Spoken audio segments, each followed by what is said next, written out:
Hello, everybody. Jen Amos here. Have some exciting announcements before we dive into today's conversation. Please listen up. We could really use your help and support. First and foremost, if you haven't heard me talk about it already, we are applying for the Quill Podcast Awards. And so if you love our show, come and represent. Check out the show notes of this episode to see how you can help us vote for our show, the Filipino-American Women Project, for the Quill Podcast Awards. You can also look it up online. Just do a search for Quill Podcast Awards. Quill is spelled Quill Podcast Awards. And as you fill out the application, it does ask for you to add the link to either our Apple Podcasts show or the Spotify show. I did include those direct links for you in the show notes here and in our last newsletter. So please go ahead and copy that from there. You're welcome.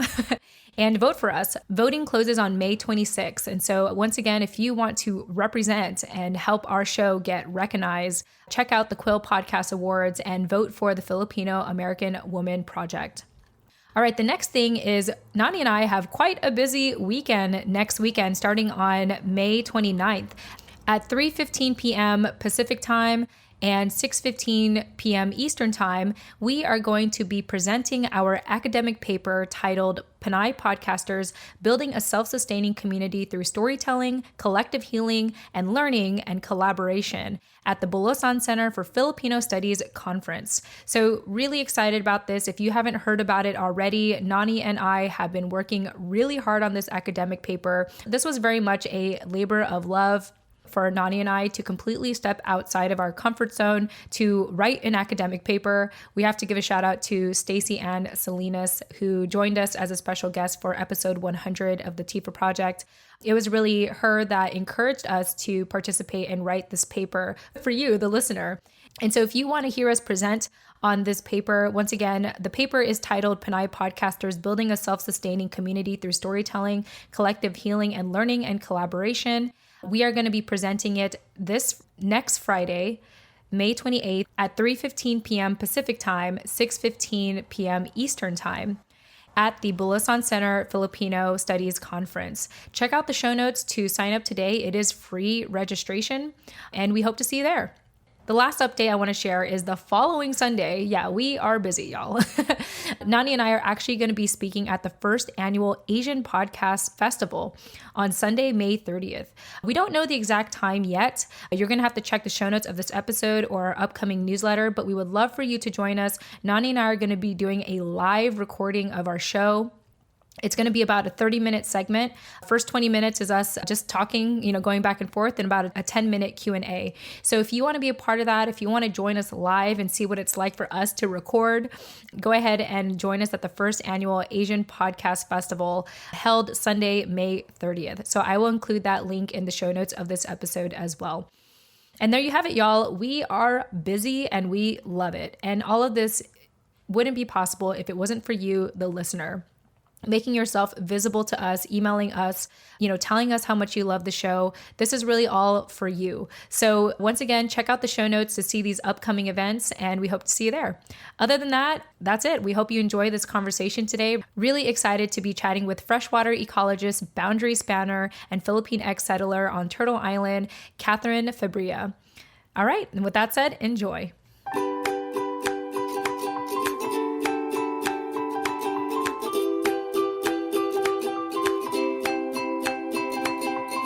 Welcome to the Filipino-American Women Project, also known as TFAW Project for short, a podcast show that features stories and life lessons told by American women of Filipino descent. We're your co-hosts, Jen Amos. And I'm Nani Dominguez. And thank you for joining us. If today's conversation resonates with you, text us and let us know at 415-484-8329.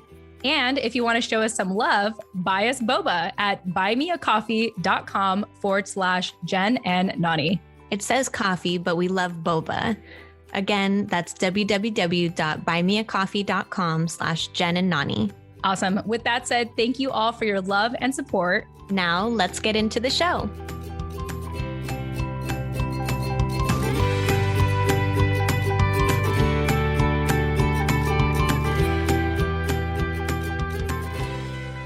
All right, right. Hey, everyone. Welcome back to another episode of the Filipino-American Women Project. I am your co-host, Jen Amos. And as always, she will join us visually via video in a second here. But as always, I have my co-host with me, Nani Dominguez. Nani, welcome back.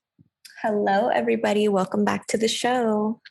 Yes. And as we wait on Nani, but not really wait on her because she says it's okay, we can move forward. I just want to remind you all that if you really enjoy our conversation today, remember you can shoot us a text or a voice message at 415-484-8329. Again, that's 415-484-8329. We actually had someone recently send us a voice message, Nani, and it was more so about like them interested in learning how to podcast. And so that's a conversation we'll bring up next week or in another conversation or another episode, because we have been wonderfully getting a lot of traction and feedback on, people just wanting to get advice from us on how to podcast. So it's been really cool to see again, like where the direction of this community is going and what people want from us. I don't know, Nani, if you had any initial thoughts about that.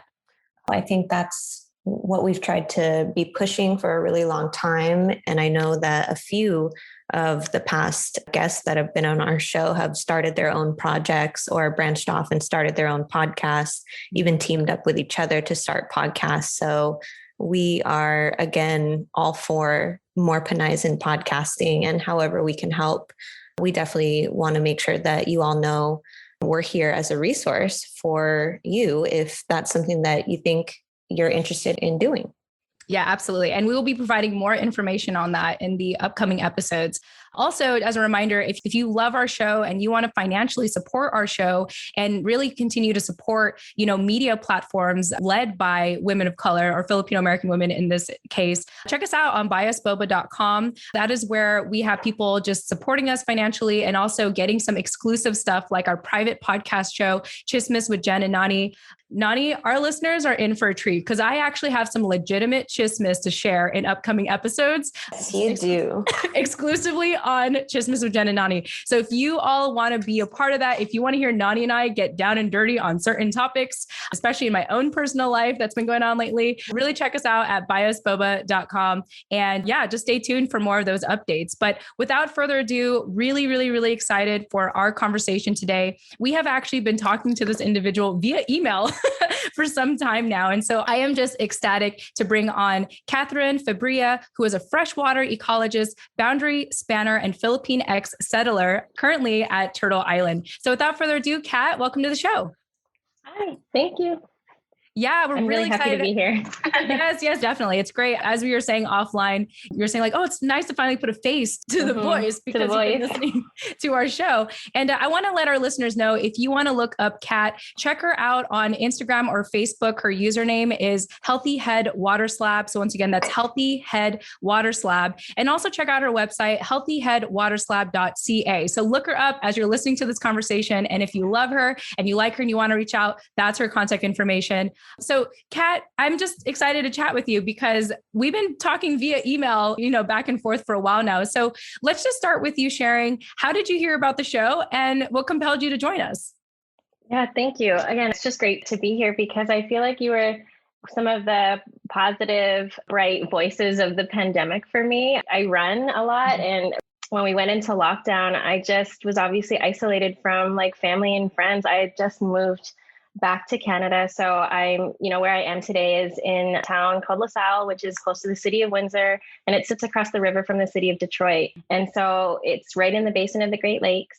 And I had relocated back to Canada. I grew up here, but I was born in the Philippines, but I had spent the last better part of the decade in Aotearoa, New Zealand, and also in Maryland, USA. So, coming back to Canada was really about reconnecting with people for a number of reasons and to do the work that I do, but also because all of my family are here. And then, within the year, the pandemic and lockdown happened, and it was a really isolating time. And even despite all of our Zoom calls and the ways of connecting, when I run, I try and find some, like I listen to different things, and I was like, oh, I wonder if there's a podcast with like, voices that sound like me, or like it's like hanging out with my sisters and my cousins. I just sort of went through that journey of like trying to find, I just like listening to the different stories and narratives of people who are kind of living and have lived experiences that are similar to mine and that relate to mine. Because I spend a lot of time in other spaces as the other person in, in predominantly white spaces or predominantly, Filipino or Filipino-Canadian spaces.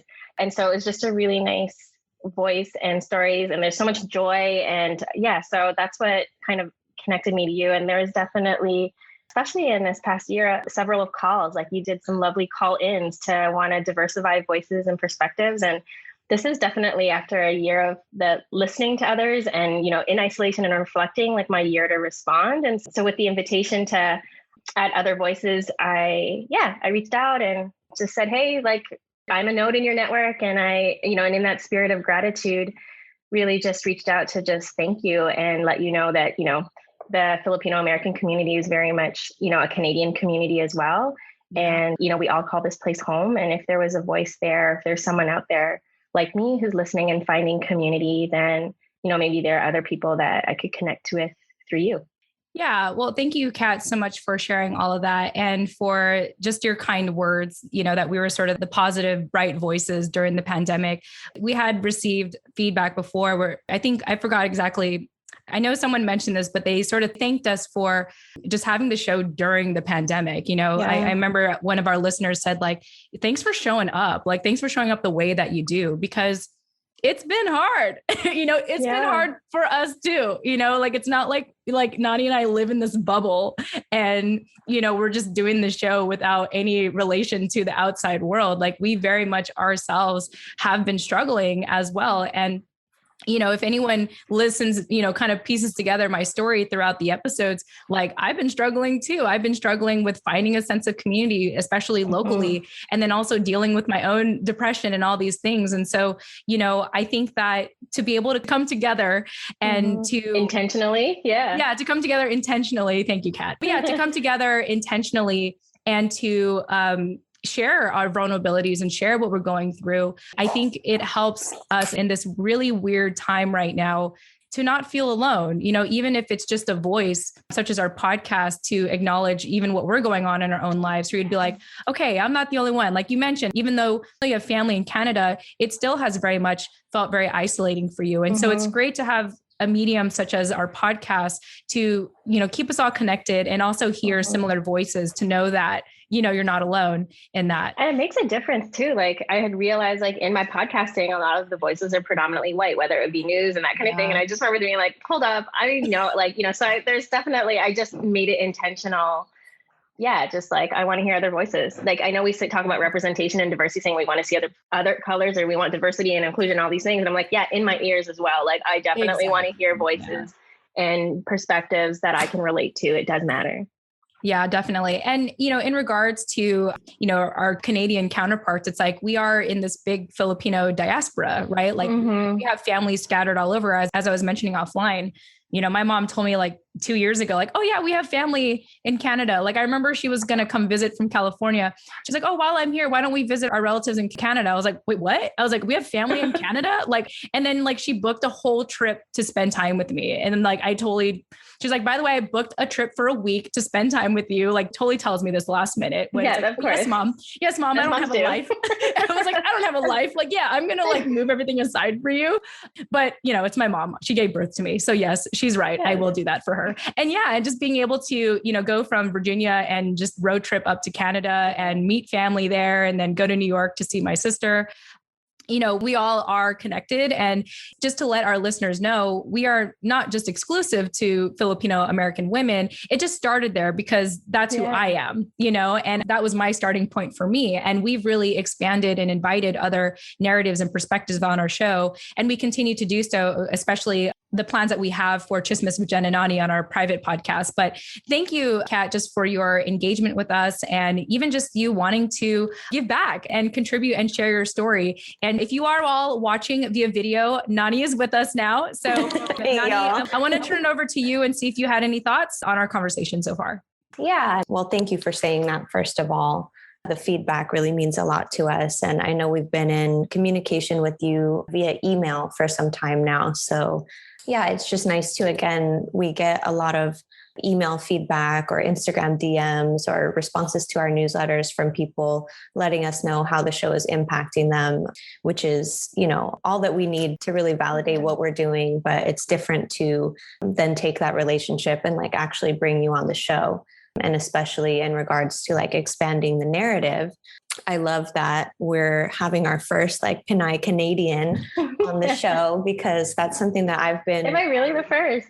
Yeah, you are. And so I've been increasingly interested in kind of the differences that people experience as a Filipino American versus a Filipino Canadian, because I hear that the Filipino culture in the diaspora there is very different than, what we have talked about here. It's different and the same. It's different and the same. Yeah, like I mean, my whole journey with what Filipino Canadian identity was like really wove in, kind of settling, thinking about and having so much American family and spending summers. I spent summers in Ohio and understanding through that lens, the Filipino American experience was very much, it felt like the Filipino Canadian experience at the start. We were doing the same things. We're family, it's this, and then also because like North America is literally like, is the settled island into an imaginary line that says this is America and this is Canada. We speak English. Like there's so many things that are so much that are so similar in our culture, like, North American culture.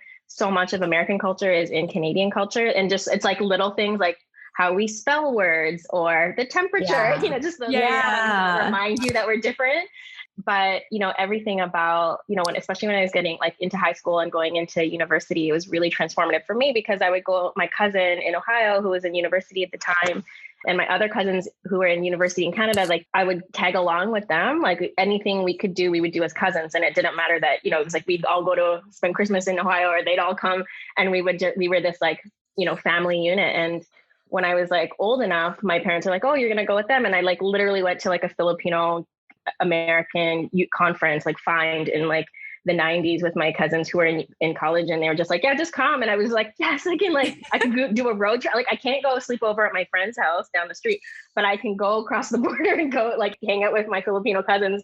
And that's okay, that's fine. And like, but it was through that lens, I would just like go to these conferences with them and observe them. And they were amazing big authors for me. And then we would, I would realize there's this whole diaspora. We're part of this bigger community. And then for me, I'm the nerd in the family. Like I was like the person that would stay at home and do my homework, and then would have to pick up like cousins and stuff later. They're like, our car got towed. Can you pick us up? Like I was like that. And they're like, who's going to be up at 2:00 studying? And they're like, we'll call Kat. And I would be that person. And so I think, but it was through, so much of our growing up and so much our way of knowing how to be Filipino in North America was through the American lens. And, understanding, I knew more about like, the Filipino community in California. We have family there too. Mm-hmm. And, just seeing how, this wave of people and my wave of immigration came along, during the Marcos dictatorship, as did many of us, right? Yeah. So, nurses and military and everything coming into North America at a time when there was so much political unrest in the 70s. So, so much of that felt tied. So it didn't, I didn't really separate the Filipino American experience from the Filipino Canadian experience. I think just in general, all of that came because I go into another space and someone would be like, oh, but you're Canadian, not American. It's just like when you go into other places, I feel like a lot of my identity is through relationships. And it's only by going into other spaces and then seeing somebody make some sort of assumption about me, do I realize like, oh, there is a line. And I think that's sort of why we talk about this boundary spanning thing. Like, I feel like I spent a lot of my life in the middle, like in between places or in between spaces of things, and figuring out how do they all connect. And the more and more that I've done my work as a scientist and in predominantly institutional or white spaces, I realized like, oh, my gift here is that I can build a bridge. I can figure out something about the system and either translate it in English to my dad or, to my well or whatever, or I can like take this science and actually make it impactful or useful. So I feel like as I've spent a lot more time between different places, I try and figure out like, how do they connect to me? And then I realize there's a lot of people that are trying to figure out a way to connect. And so, on the surface, there's a lot of words about me that don't make sense. Like, oh, like, Pinay, like Canadian scientist, like whatever, like how does that, and then talking about, being in this space, in this podcast, like for me, it completely all makes sense because it weaves into my identity and my purpose. So yes, like American culture was very much ours. And then likewise, the more and more I did that, I realized actually what is the Canadian experience like? And that kind of set me on a path. Yeah. And when so then you realize like, so what is the story of the Canadian immigration story in Canada? And again, I was just so lucky, especially during university, to connect with the different student groups. But then also I did my master's in Vancouver and I spent time volunteering with the Philippine Women's Center. Again, I think I've just always been part of a family and part of a way of being that was always thinking about not only what was I doing, I've been in school for a very long time and I work at the university, I'm still in school. Like I feel like every September, my husband's like, okay, it's time for you to go to school. I know you're excited.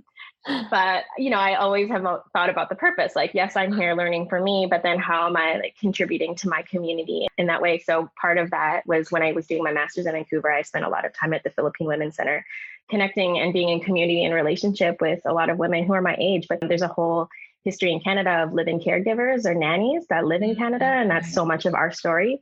A lot of women come into Canada by themselves, leaving their family behind and working through an immigration process that requires them to live in the homes of families and taking care of their children and cleaning their houses at the expense of leaving their families and their houses in the Philippines behind, waiting and, working through a process that will hopefully and eventually reunite them. And so, and then doing the community work to try and give a voice to these marginalized people in our community. So nannies who didn't, they don't have health insurance, they could be underpaid and overworked and know who would speak for them.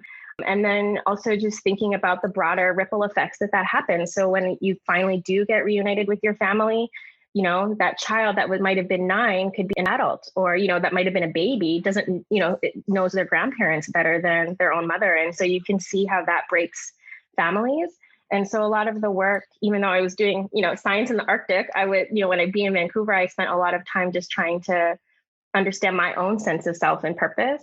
And, I didn't know it then, but like begin this process of learning and decolonization and just like this thing of like, okay, who am I? How do I relate to these people? How do I relate to this big, broader picture? There's a huge component of the Filipino-Canadian narrative that is through the living caregivers just as much. And it continues to be an issue now. So this whole idea, and women would be my age, they would be the same age as me. And I would realize like, how lucky am I that I get to do university, not just once, but this is grad school now. So I'm like, I'm doing it again. I'm living on my own. I'm like traveling out, like using it to travel. It was my, education was my ticket to explore. And how lucky am I? And I can't just be in this space for my own benefit. How can I relate? And so I spent as much time there. And that's kind of really stayed with me for a long time, as well as because I knew that in my bones, I wasn't just a Canadian. I wasn't just, I was an immigrant. And so there's just like lots of things that immigrants and the Filipino community in other places experienced. And I realized that there was something good that could come from that as well. And I spent a lot of time up until that point, going with my parents to grocery shopping or like, reading different things. We went to school in French, like just like spending a lot of time in lots of different worlds and trying to like translate it or build a bridge and figure out what your role is in all of that. And for me, it was science and it was water and it was, connectedness. And now I see that it's actually part of all of the things that make me me. Wow. I have so many thoughts, but I thought I'd go with Nani first if you wanted to speak first.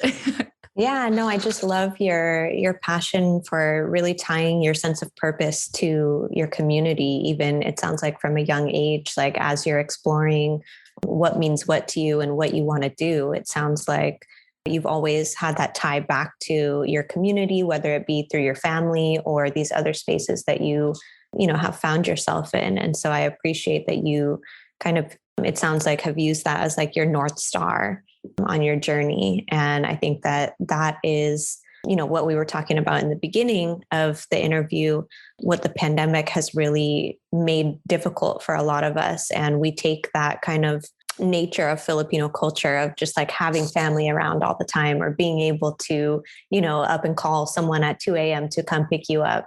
We take that for granted because now we can't really do that. And so, yeah, again, it's nice that you listen to this show and find that sense of community here with us. Yeah, and we sound like my cousins, like when I'm running, I'm like, and I talk to them all the time. We have like our wine and unwind wine nights kind of thing. And I was just I feel like I'm just like running with, and they're probably tired of my voice. So it's just like, just sharing that space with you. It's like, but yeah, I agree. Like it is about a community and realizing that community is like, it's a ripple. It's you and like all of these other things. And, there's these imaginary boundaries, but we are still all connected. And everywhere I've traveled, I've met Filipinos everywhere. and, like literally everywhere. And we find each other. Like I'll be, I Oh yeah. Yeah. Right. You look at each other and you're like, oh yeah. You're like, I am gravitating toward you right now. Yeah, like there's something, and that itself is a gift, and it's really helped me feel like I belong in the world as well. Like I remember when I was like 19, I went to the Arctic for the first time by myself, and my parents trusted me. But a lot of my grandma, my aunts and uncles were like, "Why are you letting her go by herself?" And they're like, "Well, she can do it." And I remember like it was for like a placement, and I was like the one kid that was just like, I want to do that one. I want to like whichever one, like it's in the Northwest Territories, I'll go there. And it's in Yellowknife, I'll go there. And, I realized, I'd go shop, grocery shopping or whatever. And I would hear women in Tagalog speaking in Tagalog. And I'd be like, oh, kumusta? And they're like, hey, oh, just like, oh, kumusta? And then we realized they were nurses. And, I currently have a cousin working in Yellowknife as a nurse. And then, I'd go to other places, like a woman walking to church, she like saw me and she's like, oh, are you Filipino? And I'm like, yes. She was like, oh, you should come and then I'll introduce you to my son. But like, it didn't matter where you are. Like, I remember my father-in-law saying, oh, we were in Italy. And like, the person, we just started talking in Tagalog. Like, you just go to all of these places. And because we, like whatever, we're all the face of a colonized people. We like have so many, we can mix and blend in so many different things. Filipinos are English speaking. So you could, we work in lots of different places. Literally having family working on every continent. We are everywhere. And so I think that's kind of how I've come back to myself, is realizing like the Filipino diaspora is global. And what do you do with that? Like this seems like you could say that we're like spread everywhere. And what is our identity? And I think maybe, just really embracing that, especially now that I see the next generation blending even more and spreading and growing even more. And so that's another, I think, intention with engaging with you, is just sort of marking, this is where we are today. Who knows what's going to come of this? If I never record my voice again because I hate it and it's very awkward, my daughters and my nieces and nephews might one day kind of come back and be like, okay, this was like here's a post back to my ancestors, and I might be generations away from it. Yeah. And so much of that I think is meaningful. Yeah. And, when it comes to the initial hump, a lot of people have to get over when it comes to being on something like a podcast is hearing their voices. And the reality is, like, our voice is going to sound like our voice. It's always sounded that way. It just so happens that we're hearing it for the first time. Yeah. And so in knowing that, it's like, even if you're hearing it for the first time, your friends and family are like, that's how you always sound, Kat. I know, right? Well, I did a couple of radio shows when I was living and working in Aotearoa, New Zealand. And I was like, oh my God, I sound like my sister. Tessa, this is, I was just like, I sound like, and then I was like, wait a minute, we're related. This all makes sense. But like, But, as soon as it was like a shock to me, it called me to attention. But, I've embraced it now because I think the work is too important. And, Absolutely. the intention of connecting and my gratitude is that overwhelming that I'm really happy to be here. Yeah, absolutely. That reminds me of when my sister came on the show in December. And I remember, she's my sister. So I was like, I'm used to her. But like, when I hear her voice, I was like, we kind of sound the same. Like the way we talk, like we kind of, for me, I realized that I don't know how to explain it, but like, I try to have a low voice as much as possible. I don't know, as if I'm like, and this is actually part of like, now that I'm realizing it, I'm realizing this is probably an insecurity of mine, is like, I talk really loud. Like I talk like my mom. Like when she's on the phone, she's not talking. She's like yelling. And, and we joke, like literally, like I think like 2 weeks ago, I was meeting up with a new friend and we were hanging out at this Panera shop, Panera Bread. And we kept our mask on because we were like meeting each other for the first time. And I didn't realize how loud I was talking, because the ladies next to us, as they were walking away, they like passive aggressively like yelled at us. They're like, so loud, no respect for other people. And I remember looking and I'm like, I literally didn't realize how loud I was, because I thought I wasn't loud enough, because I had. Well, it's also the masks. Like people can't hear you underneath the mask, so you kind of have to yell. I definitely overproject, thinking like the mask. I don't. So like that, we're all awkward now, Oh, exactly. Nobody knows how to be in spaces together anymore. Right. Yeah. So that like recently happened to me, and I didn't really think too much. I was like, it was more like feedback, like, oh, okay, I was loud, And so I kind of find that I talk lower on purpose. I think for that reason, like knowing how vocal I could really get. And then when I heard my sister talk, I was like, oh, she kind of talks the same way that, I mean, we're sisters, like you said, Kat. It's like, we're duh, like, why are we surprised? Yeah. It's like, why am I surprised? I shouldn't be surprised. But anyway, Kat, in listening to your conversation, there's two things that you mentioned that really stood out to me. And the first thing is how much you recognize that a lot of your identity comes through your relationships. I think very often we try to identify with, let's say, our ethnic background, our heritage, but it could be so conflicting because, let's say for me, to my knowledge, 90% of my family is still in the Philippines. But, I was born American, I was a military child. I moved around a lot. I was exposed to a lot of American culture, and I even have a white husband. So just very American culture. And so for me, I always feel like I'm trying to straddle that gap between, or trying to find that balance between being American and being Filipino and all that stuff. And so it almost feels like we have to like choose sides sometimes, And so I like how you mentioned like how your identity comes through your relationships, because if we look at it that way, it goes beyond identifying with a certain heritage, but it's more about like who you interact with, And I think it's more forgiving. It definitely is more kind, and it reflects like a process. Like our identity is constantly evolving, and so much of, I definitely feel like who I am today still is inherently me. Like I still am that same person, but I definitely feel like as you travel through or have a conversation with someone and they're like, oh, you're Filipino. And then, they might say something. It says a lot more about the other person, about their impression of you. If you change their mind, like, oh, well, you sound very educated, whatever. Or then you go in a predominantly Filipino space and they're like, why do you talk in this way? Or how, I've just definitely navigated through all of these different sorts of situations where I'm like, okay, that says more about you than it says about me. So it's a projection. Then, right? Right. Like, just all of the different things, like, where are you from? But where are you from? And because I've been in different, like literally when we live in New Zealand, people would automatically assume we were Maori. And then they'd hear us talk and they'd be like, oh, you're Hawaiian. Like they just assumed you were indigenous. Or like when I was when I go and work in the community and when I was like in the Arctic, they would assume I was Dene or like, from an indigenous tribe. And I'd be like, no, I'm Filipino. And so it just says a lot about other people's perceptions. And so I said, well, for me to be able, what armor do I need to travel in these spaces and still be inherently me? Well, these are things that I know that are true. And so I think over time, it's really just trying to find and consciously and intentionally seek out people who have words, and I've been able to find a lot of words through your podcast about like, yes, try that on, think about that. Is that me too? And that sort of thing. And I always land in like, actually, I'm somebody's daughter. I'm someone's grandmother. I'm connected to the land. I'm connected to the water. I'm someone's sister. These are all relationships. It actually isn't about just being Filipino or being in Canada and even seeing Canada from away, like in America, like I only kind of knew what what things about being Canada meant and what that was when I started to live across the city and across the country. I grew up in Toronto and then I lived in Vancouver and I did work in the Arctic. And so like only by positionality, everything is about a relationship. Yeah. And I do want to credit like ancestors, like my grandmother and like our elders who always just tell us stories and knowing that it's important, but even at a young age, not knowing what to do with that. And then also hearing it echoed by working and walking alongside indigenous cultures and realizing relationship is everything.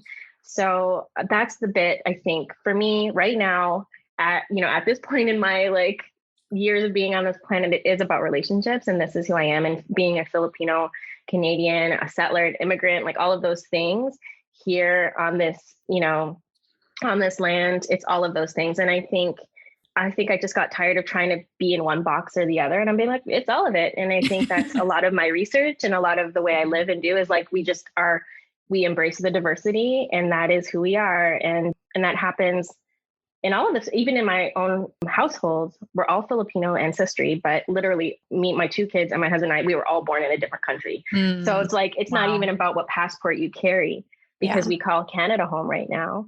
But one was born in New Zealand, one was born in America. I was born in the Philippines.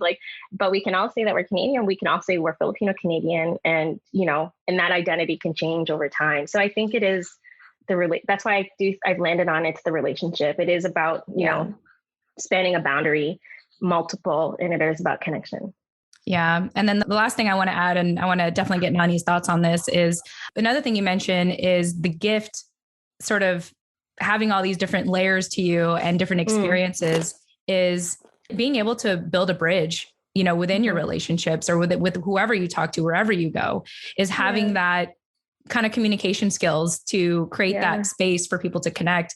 And part of what has been extremely important for me, especially as this show evolves and even in my professional career, is having communication skills because otherwise it is easy to assume, right? Like just like how these people that you've encountered in different places try to put you in a box or try to label you, which I think the reason why people do that, and I think about like why I would naturally do that in my head, is because we're trying to feel safe. We're trying to identify with something that reminds us of something so we feel safe. So I get that. However, I do think it's important to have the verbiage, the language to, even though you're thinking that, to have the language to not other the other person. Right. And it's really about, and I like how you mentioned, like kind of just picking up even the words throughout our show, because that's what Nani and I have been navigating, is like how to, like, clearly we all have the same issue of like trying to not feel othered, but like, how do we have that language to build that bridge so that we could be proactive to not feel othered all the time. I'm not saying that even if we're proactive, it's not going to happen. It's still going to happen, but still having the language, having the verbiage, having, the awareness to use the right words to build that bridge. And so again, I'm just processing everything you're saying and wanted to just mirror that back to you and express my appreciation, for you to mention all these things and realizing that it is about relationships at the end of the day. Because one thing I have found, and even in our own community, is just because you're Filipino doesn't mean we're going to get along, it does not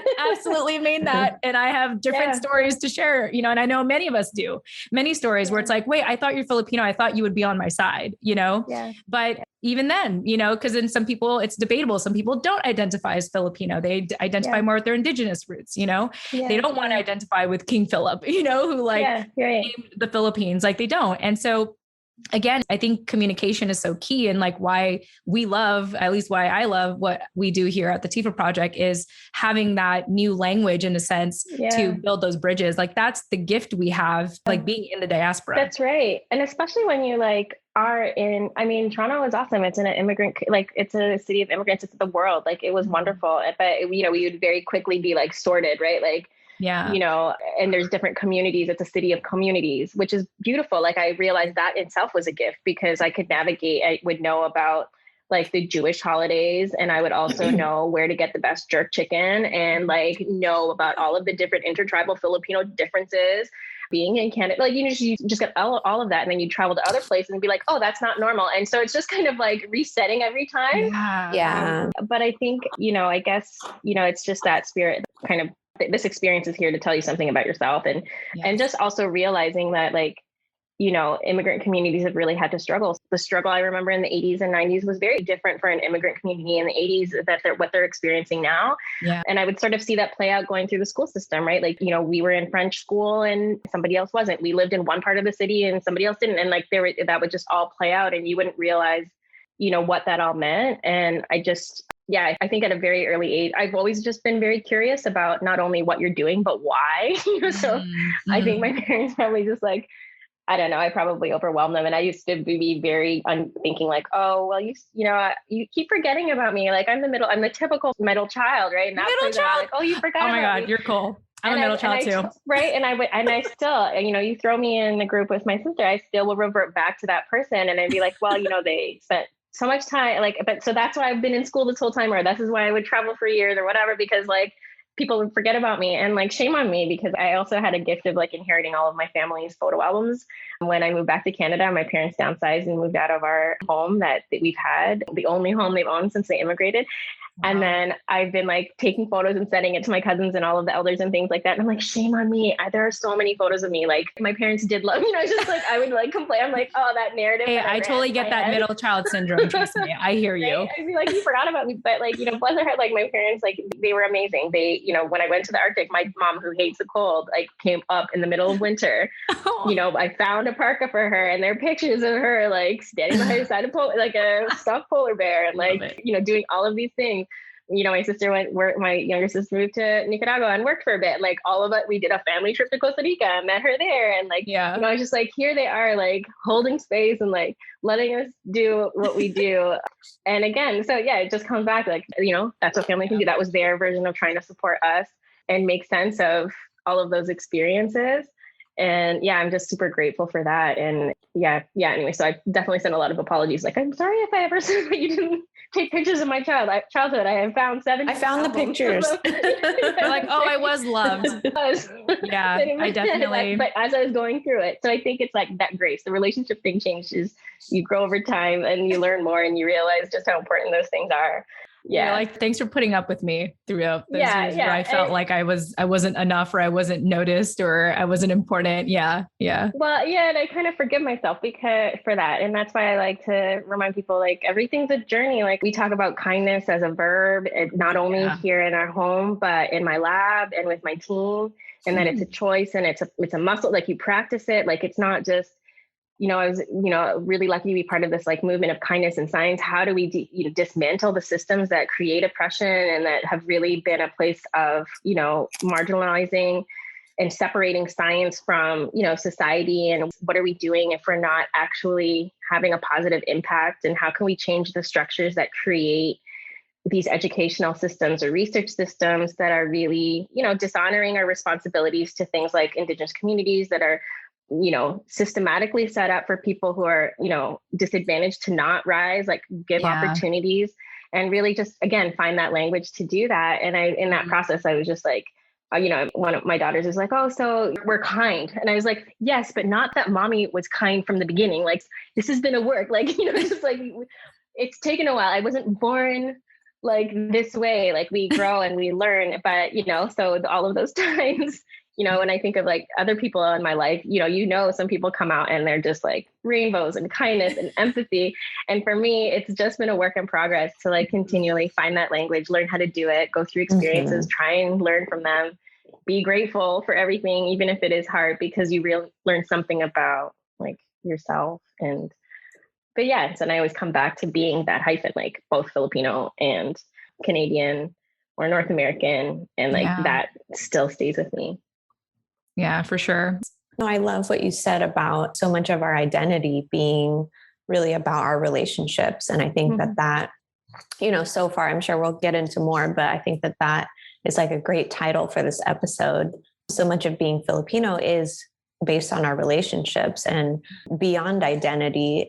I like that you also said we're kind of, this conversation or this podcast is kind of like marking a post as to where we're at today or what we're going through today for our kids or our grandkids or, 10 generations later to listen back on and be like, oh, this is what they were going through.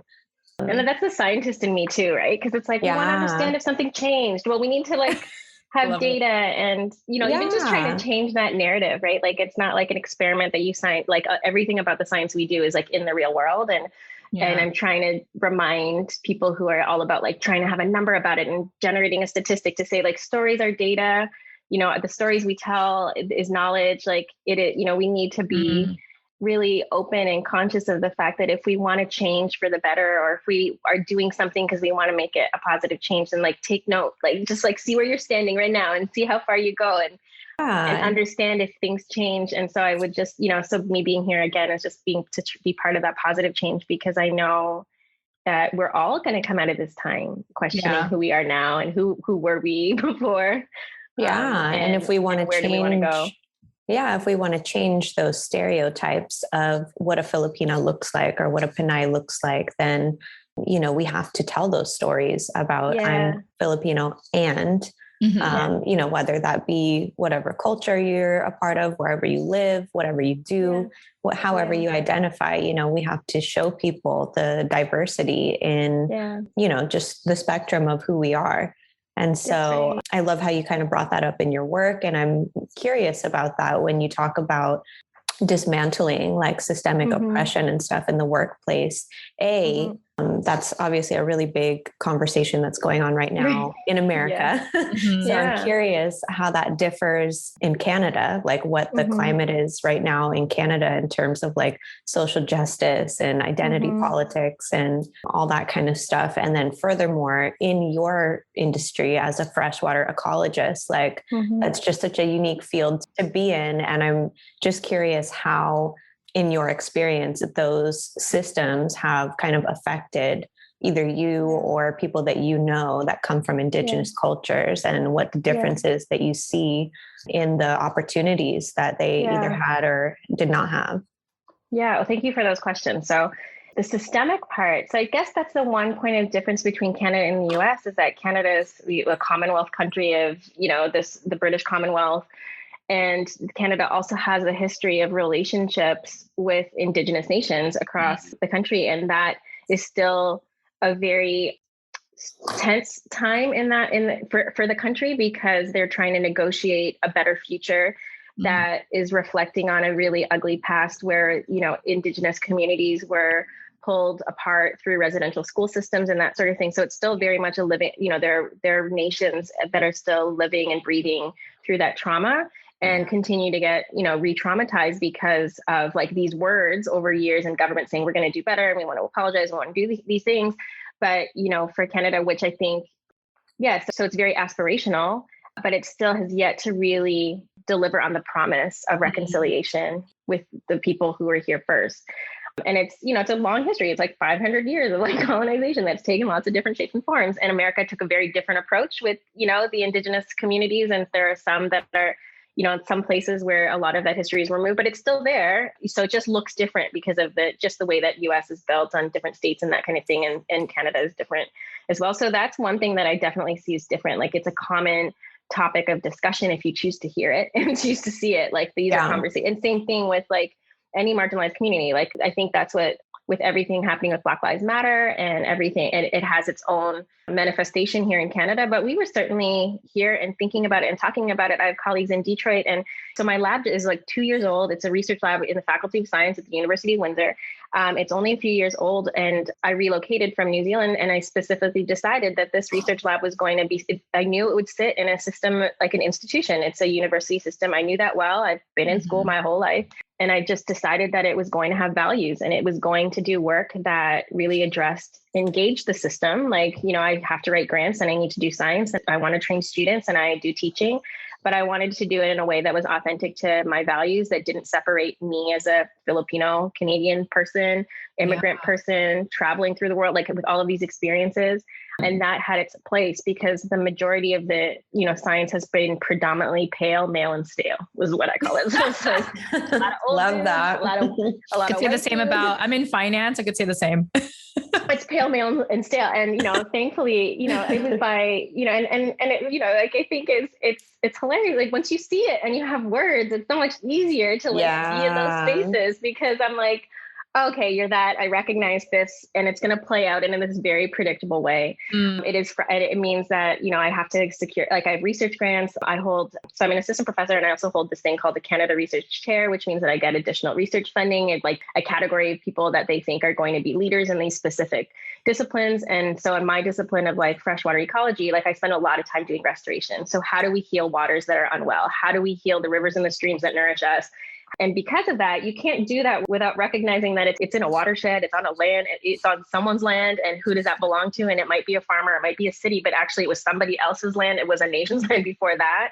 And it doesn't matter. And I think in my field, it doesn't matter how much science we have, we really can't unlock the problem and solve the problem without working with people and without understanding our relationship to this place. And that, again, is because it didn't matter how many scientific papers you would read. They're like, okay, that only ever was done in a test tube or like in a thing. Like if we actually are trying to solve the planet and heal the planet or this river, it is connected to something bigger, and it's not just science that we can use to understand that. And so that's sort of that's kind of the offering. That's the thing that I offered when I was kind of recruited back, was saying like, yeah, I do things differently. Like I'm going to do the science, but I'm going to engage the dimensions within which our water, is framed, how we value it, what we do with it. Are we fishing it? Are we eating it? Like, are we, is it because of the fish? Is it the water we drink? And so much of that knowledge is not science. It's like in our community. It's in generations of people that have stewarded this land. It's talking to farmers. And so we are this like motley crew of people, of scientists that are indigenous, are water protectors. It's a very female-led role, like to heal water.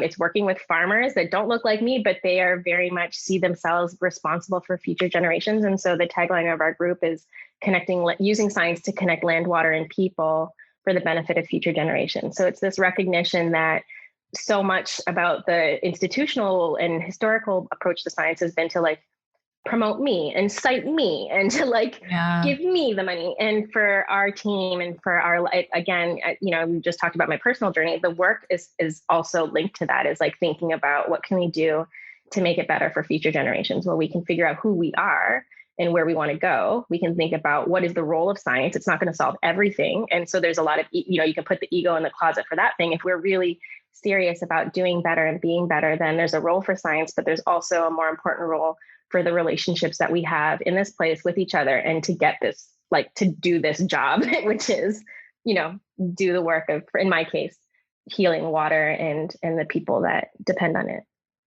Yeah. I love that. Thank you for making that connection. I think that I've been in a lot of spaces around here where, that's incorporated into our check-ins, land acknowledgements, and people are like, I don't get it. Why do I need to know what land I'm on? And it's like, it's actually highly important to know what land you are, especially, in a field like yours, where you're actually working hand in hand with nature. And I love the connection that you made about just science in general. Like, it's not just what we're able to like do in a lab, but actually what's happening out in the world, and how did those circumstances of these habitats come to be, and because what of was us, right? Exactly, because of us. And so who are the people that had those effects, or what were they doing before to sustain this place before we came and ruined it? There's a really great thing I'm starting to read, like Pollution's Colonization. Like when you start to actually think about like, how did we become so disconnected from like who we are and where we're at, like, is that in itself is a form of colonization. So I do try to take time to like unpack that and do my own decolonization work and my own reflection to be better in the workspace as well. So if we are doing research, and I do feel responsible for people who have chosen to work with me, right? Like, your family you're born into and the friendships you make, and then you start to recruit and become a mentor to other people who have different lived experiences and different abilities and different gifts.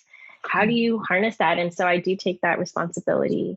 I just take that with such gratitude, I guess, and want to be better myself so that we can all do more. And so it's great because I'm so inspired. We have like a storyteller. So we're like one of the only labs that have like a lab storyteller. Right? So her role is to like talk about our science and create, blog posts about it, and like have a strategy around it, that it's not just like promoting ourselves, which if you go to science Twitter, I don't like it, because people are mostly promoting themselves.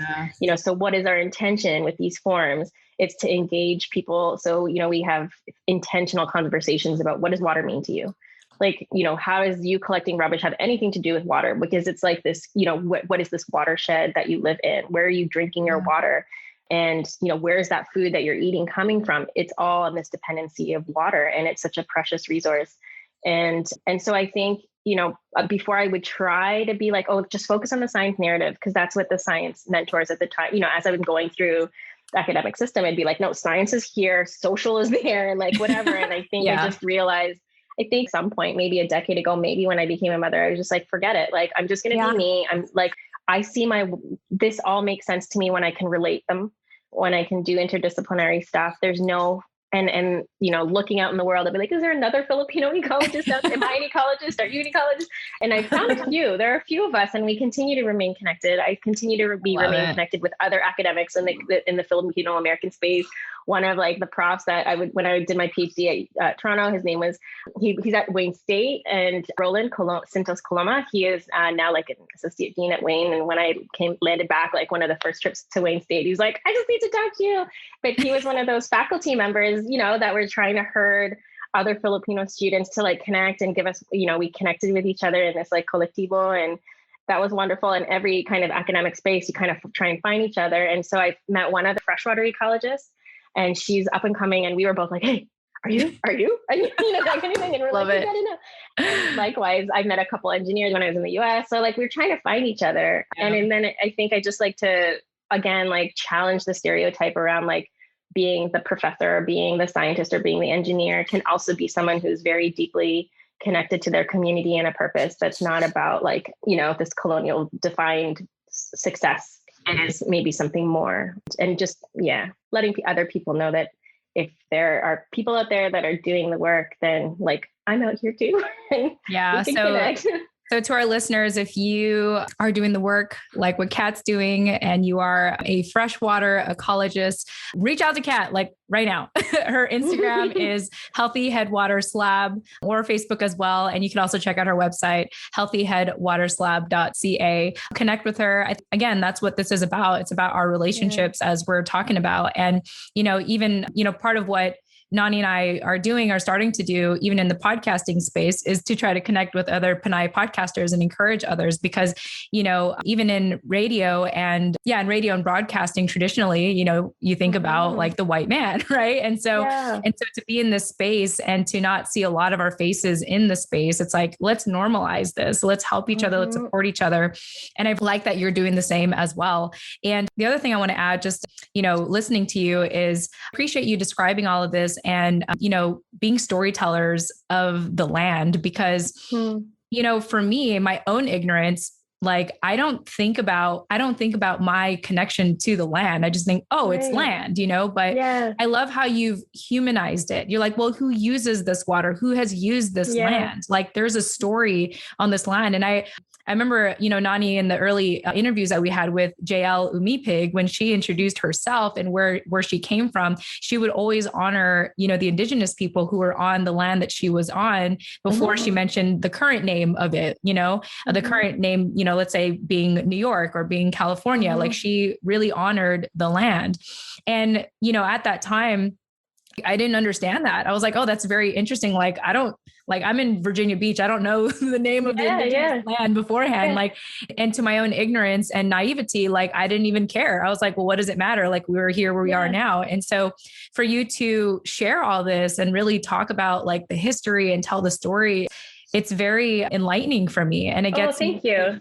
Yeah, it gets me to appreciate, like now I want to, study like more of Virginia Beach and Virginia overall. And I mean, of course, like Virginia is very heavy when it comes to American history, but, especially before we, the Pilgrims came here, right? Yeah, I was just going to say that I'm pretty sure the story of Pocahontas is based in Virginia. Yeah. There's a thing about it that I have, there's a lot that I'm still learning, right? And we're all a work in progress. I mean, we're all learning. I wasn't like, but when I left Canada a decade ago, I just knew that I wanted to do science that meant something. Like all I had ahead of me.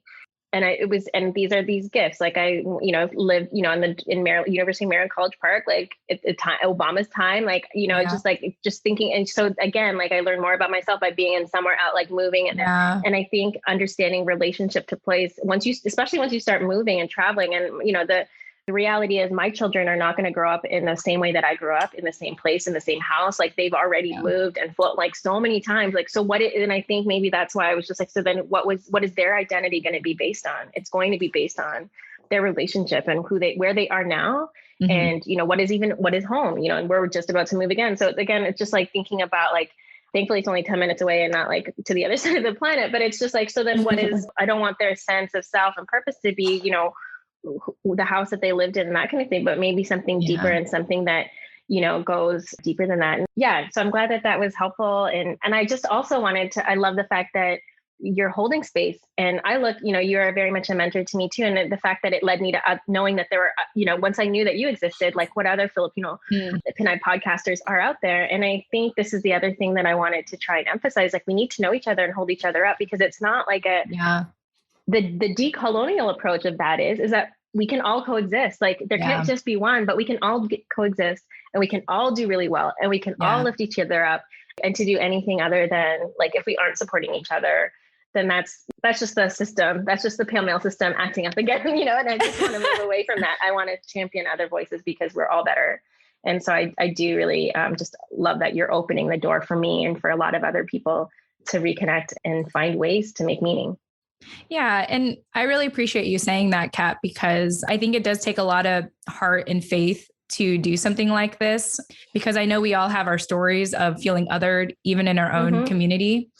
but the work has to be done, right? Because it's like, as much as I can, distance myself from, my family, or try to distance myself in general, like that desire for me for community is never going to go away. The moment I know there's another Filipino in the room and I want to gravitate toward them, it's never going to go away. And so, I've been thinking a lot about this lately, about how it's very common in our community to sweep things under the rug. If there's a problem, you sweep it on the rug and then you act like it didn't happen, and you just continue to show up for the survival of the community, to be a part of the community, because to stand up for yourself is almost like ostracizing yourself from the community. But just learning, but being able to, part of what I feel like I've been leaning more into is not sweeping things under the rug, but actually addressing them. And that's a radical act in itself, because that does cause friction in a community, in a group. Yeah.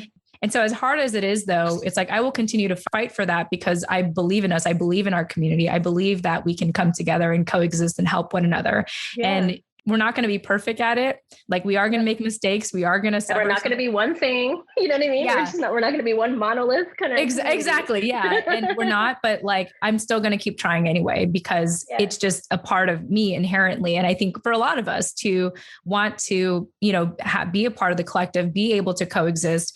And because, and I say this, I've been saying this a lot, like, we are better together, whether we like it or not, and so just learning to find that language and the verbiage and I think the maturity to talk and build those bridges, right? Like, that's really, I think, going back to even the beginning of our conversation, like, that's the gift we have, that's what our ancestors gave us, in a sense, is the gift to build these bridges, however that looks like in your professional life and even your personal life. So it's just amazing. I'm taking it all in.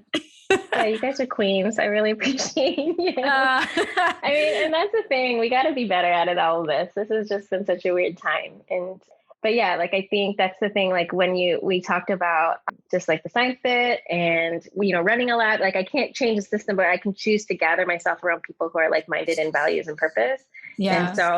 And all of those decisions. And so I'm just trying to consciously, like, connect and that sort of thing. And so it's just been really nice to find other people and like, hear from other lives around there that like, oh, I'm Filipino, I hug people. I'm like, yeah, I do too. Not in the science world, but like, is that me being Filipino? Or like, there's just so much, like, there are echoes of ourselves in so many other people's lived experiences. And if we can just add more voices to just keep demonstrating, I think your body of work will be significant, because it demonstrates just how rich our narrative is and how impactful it is in small and big ways. And just like, you've had a rich diversity of perspectives, and that's the work, right? Like, I just always look forward to seeing what other lived experiences you shine a light on, and just hoping that other people realize that they aren't alone. Their experiences are meaningful. And the sooner I think we forgive ourselves of not being enough, then I think, like, for me, again, like, I'm the family's Lorax. I'm like, I speak for the trees, just like, we need to save the world, like something, like, the more, if we can like let go of like the traumas or whatever we're holding ourselves accountable for too. Like, if we can just be our best selves, then I think we'll get on with the real work, which, to be honest, I think is really saving the water that we're drinking, and for the benefit of our future generations. Like, there's a time limit to how much we can keep using and abusing each other in this planet. Yeah. And so, again, this is why I come back to relationships. If people can feel secure in who they are and know that wherever they stand, they are still rooted to their history, and like, they have so much purpose, then we could do that together. And so that is kind of my minor minor act of rebellion and hustle here. I'm just like, everybody be their best. Because when you're best, then we can be our best. And then we can do the thing, which is whatever it is you're wanting, because we need all of the things to be better. Like, all of the systems that we're in are broke, and all of the systems that we're in could be better. And I think as soon as we can do the work on ourselves and feel confident in what we have to offer, and know that it's defined by us, and, we know what we're good at, I just kind of see the best has come from those people who have done the work and feel confident or feel supported. And you just have to look at the students that I'm working with, like, the things that they're doing, the way they bring art and science together in like incredible ways, indigenous and non-indigenous all working together, us kind of coming together and being really like, it's just a really inspiring place. It's got me through this pandemic. It's like, and I'm so excited to see what they're going to do. Yeah. And I'm so excited to see where you bring this as well. You make me feel so pumped right now. Anyway, I want to check in with Nani.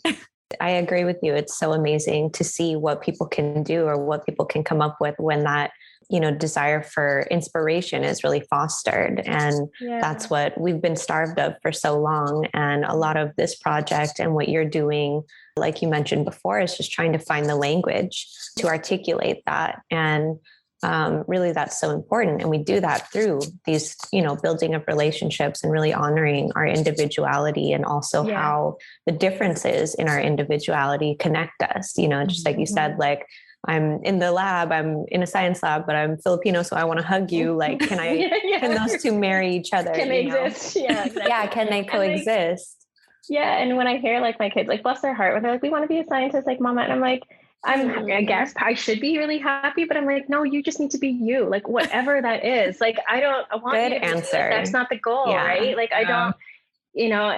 And while that, part of me is like, I think that's the thing. I was just like, should I be happy about that? Because I'm like a work in progress. Like, I don't know that they want to be me. They should be you. And so I think that always ends up being the advice, is just like, don't. And even when I see to other people, like, oh, I would really like to find other mentors, and like, what does that mean? What does that mentor mean? Because that mentor might let you down or whatever, like, just sort of take what. And so I've had really amazing mentors that have like, take the bits that work and leave behind. Because, I'm really just being honest, just being real. And well, like, and the way that I hear, what I hear, Kat, is I think when your kids are saying, I want to be like you, I think a good response is like, be like me, in a sense of be the best version of yourself. Right. That's right. It just so happens that I'm a scientist, but you don't have to be a scientist. Right. It's like, yes, be like me, in a sense that I found myself, or I continue to find myself and refine myself and get better. Like, that's what you should take from me. I mean, if you want to be a scientist, I'm not going to stop you, that's great. But yeah. That's great. Right. And even this idea of like notions of work, it's like, I don't want you to imagine work as being this thing that takes me away from you. It's me doing something that I love and something that gives me purpose. That's something that we all benefit from. And so again, it's just like taking again, I question everything. It's just like, what does work mean? And what does labor mean? Like, does it mean that I'm bringing home a paycheck when really women have been doing the work for all mankind? And so it's this like, what does that really mean? And so it's just trying to, again, help the next generation be better, because they'll have the language, and like realize that, we talk about personal best, like, you have to be your best and not my best, but like, be your best. And that will make me the happiest. And so, that's just like on it. I feel like I mentioned this in a previous episode, but I remember as my husband is trying to take care of his health again, his initial purpose was like, oh, I want to do it for you. I want to get better for you, and I was like, don't do that. Like, I was like, do it for you. Like, do it because you want to take care of yourself. Because here's the thing. Like, if it benefits you, it benefits me anyway. Like, I am the beneficiary of that. So like, don't do it for like we both win when you do it for yourself. Right. And I think that's really the message you're trying to share, is like, do it for you, because it actually benefits your loved ones. We all win. Well. Yeah, we all benefit from that. Nani, any thoughts? Beautifully said. And again, I think it will help not only us, but our listeners as well, just develop language and maybe foster some ideas of how they can use it, outside of just listening to this podcast, whether you respond to us and let us know, how this episode is impacting you or how you're digesting it, or you go and, talk to your best friend or your mom or your dad or whoever. Take the language that you're learning here and use it, I guess is what I'm saying. And lastly, I just want to say I really appreciate your curiosity for the world, and to just find out about people and really get to know people and build relationships. I think that especially now in the pandemic, like you said in the beginning, we're having to learn new ways to connect with people. And fortunately, we're kind of forced to dig deeper since everything is via Zoom, or we're choosing to be in this space. We're not just here because we happen to be in this space at this time. We get to choose where we want to be now. And so I think that your attitude of intentionality about everything that you step into is just really, really inspiring. And I hope that everyone takes something from that today. Yeah, I think this is just me, but I feel like it's a very middle child thing to have that general curiosity about life and people. I'm just saying, because we're trying to like figure out where we fit in. You know what I mean? Right. Yeah. So I got you, Kat. I got you. I just want to make sure I've covered all my bases. I know, Kat, you have a life lesson. I know that we pretty much like covered a lot already at this point, but I know one of the life lessons you want to share, and I think this is really just a good reminder for everyone, is to find your purpose, people, and passion, and to honor your story, history, and purpose. Would you like to elaborate more on that? Yeah, I think all of the things we've talked about kind of lay out why. I think we have to, if we can find our community, and there could be multiple communities, then we can get on with the work and the things that fuel us. There's so many amazing things that we need to do all together.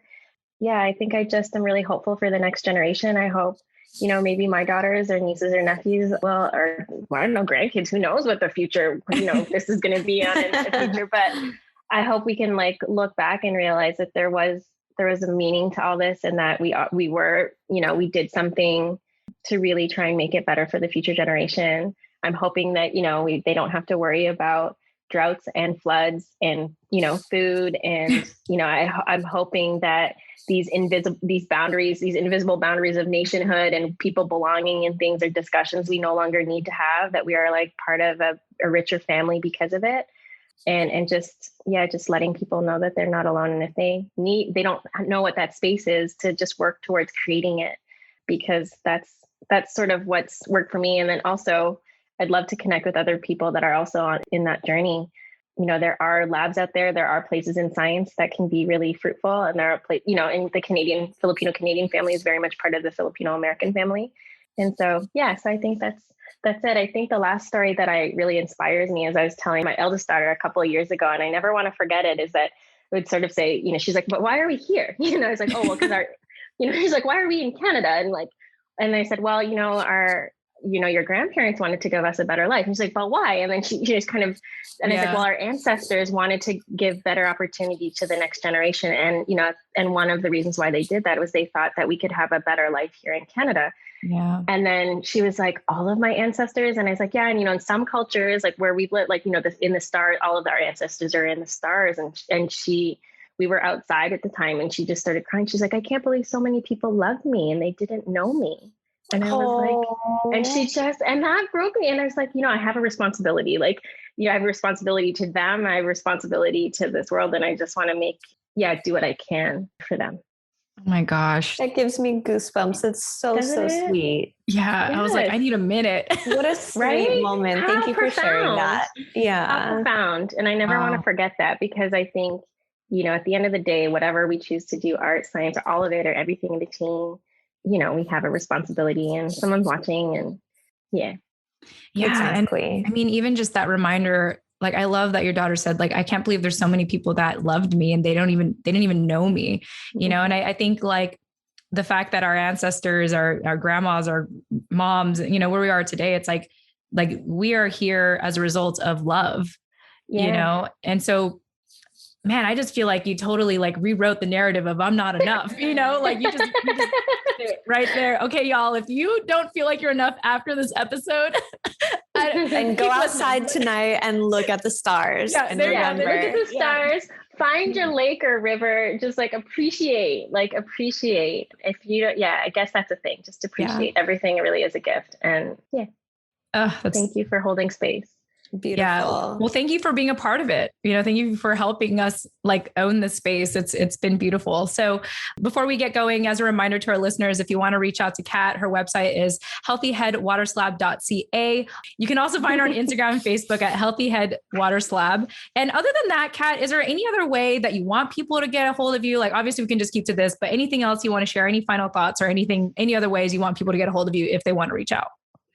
Oh, I'm there. If you follow those socials, that's it. And just, if you never really thought about insects or water, then that channel we're hoping to kind of just make science more accessible through that channel. So send us feedback. And if you don't know what a tapulid or a dragonfly or whatever looks like, or if you don't know why it's, what's the difference between a city river and a forest, an agricultural river, we're just hoping to just change again the narrative. Like, we all benefit and we all need to know and connect with our land. And so that's what we're going to try and do with our socials. We have lots of other stuff happening in the background, with our different campaigns, I guess, thanks to our lab storyteller and the beautiful minds behind that. But I just can't wait to see where this goes. Like, it's an experiment. It's all of it's an experiment. So definitely interact with us in those spaces and let us know what makes sense to you. And if you are rethinking your relationship with water through it, then that I think will be super fun. And I'd be just, again, the nerd at the background being like, oh, how, why? Tell me. Yeah. And you wouldn't be a scientist if it wasn't an experiment, right? It's like, duh, right. Of course it's going to be an experiment. Awesome. Well, Kat, it's been such an absolute pleasure having you on our show. Thank you for adding another perspective, another story, another narrative to our show, and also just continuing to engage in us. We just very much appreciate you and look forward to continue our friendship, our relationship, and just continue to support one another. Nani, any closing thoughts for my me? next run, because then I'll be listening to you. Oh, there you go. Yes. No, exactly. Thank you again for everything that you shared, for your candor. I think that we are all going to really benefit from, again, your just general curiosity for the world and the work that you do. And I think that you gave us a lot of things to think about today, and you introduced a lot of new ideas to the show. So thank you again for that. And thank you for also marrying the Filipino-American family with the Filipino-Canadian family. That's also really important to us, inclusivity and building that sense of family and community, not only, in the title of our show, the Filipino-American woman, but with other Pinays around the diaspora as well. So thank you for that and everything that you shared. It was such a pleasure talking to you today. Right, yes. And again, to our listeners, if you want to get a hold of Nani and I, we do have a phone number, 415-484-8329. Actually, 8329 are the acronyms, TFAW as in the Filipino-American Woman, in case y'all are wondering. But once again, 415-484-8329. And of course, we have our website, TFAW as in the Filipino-American Woman Project.com, TFAWproject.com. We'd love to hear from you. Let's continue the dialogue. Let's continue the conversation. And of course, Canadians can text you too. Just long distance charges apply. Yeah. Oh yeah. This is why we use social media, because, the charges, it's free, right? Yeah. And so we just appreciate all of you. We love you all. And of course, last but not least, if you want to support our show financially, you could learn more about our private podcast, Chismis with Jen and Nani, at biasboba.com. All right. That's it. Thank you all so much for listening, and we'll chat with you in the next episode. Tune in next time. Bye.